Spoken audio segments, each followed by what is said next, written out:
દરિયાની ભરતીમાં એક કાર ફસાઈ। દ્રશ્યો સામે આવ્યા ભરૂચના જંબુસર તાલુકાથી કે જ્યાં કાવી કંબોઈના દરિયામાં ભરતી આવતા કાર ફસાઈ ગઈ।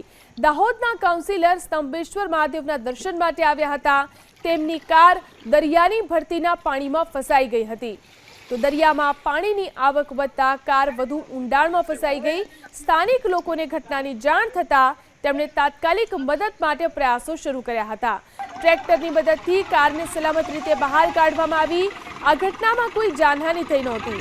સ્થાનિક પ્રશાસને દરિયાકાંઠે આવતા યાત્રાળુઓને સાવચેતી રાખવા અને કાળજીપૂર્વક પ્રવાસ કરવાની અપીલ કરી છે। દરિયાની ભરતીમાં એક કાર ફસાઈ। દ્રશ્યો સામે આવ્યા ભરૂચના જંબુસર તાલુકાથી કે જ્યાં કાવી કંબોઈના દરિયામાં ભરતી આવતા કાર ફસાઈ ગઈ। દાહોદના કાઉન્સિલર સ્તંભેશ્વર મહાદેવના દર્શન માટે આવ્યા હતા। તેમની કાર દરિયાની ભરતીના પાણીમાં ફસાઈ ગઈ હતી।